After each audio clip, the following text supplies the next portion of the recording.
Of media coverage of the US presidential election campaign and Britain's vote to quit the EU, the Oxford Dictionaries Group declared post-truth to be its international word of the year. Well, let's have a look at some of the other linguistic trends from 2016. A new world deserves a new word: post-truth.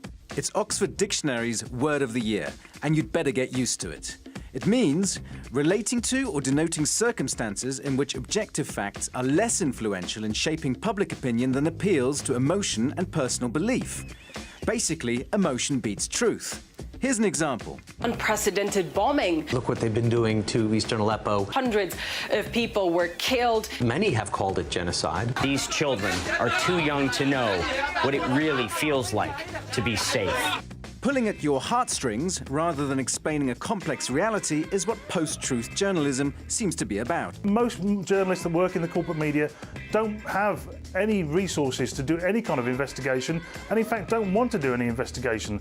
They'd rather echo the lies of politicians as if they were the truth. And this has got us into situations like Libya, like Iraq, like Afghanistan, and is likely to get us even more engrossed in the quagmire that is Libya. Is Syria.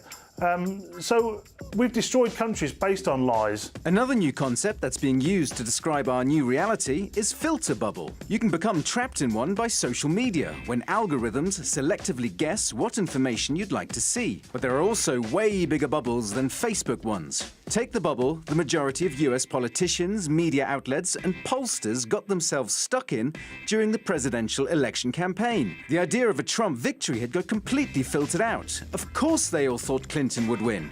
Which Republican candidate has the best chance of winning the general election? Right now, Donald Trump.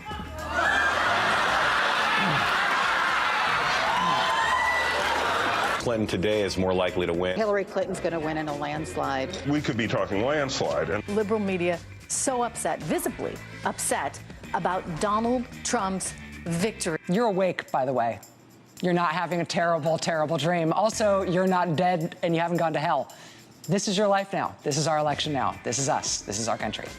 It's real. What if there was a place where the unthinkable didn't happen and life could continue for progressive Americans just as before? Now there is. Welcome to The Bubble. The Bubble is a planned community of like-minded free thinkers, and no one else. Well, not everyone got stuck in that bubble, and some of them got their own word too. Putinite. That's the label now slapped on anyone who dares suggest that cooperation with Russia actually makes sense. Among those branded Putinites are the American Green Party's Jill Stein and Donald Trump. I know the word is meant in a negative way, but I think it is a word that challenges political correctness, because for many people in the West, Putin is an icon of being against the establishment. So I really hope that conservative people in the West who agrees with what Russia is doing, and there are actually some that do, that they would take this expression to heart and use it. I mean, I think it's wonderful. Let's go Putinize. I think it's really a wonderful expression. I was very overwhelmed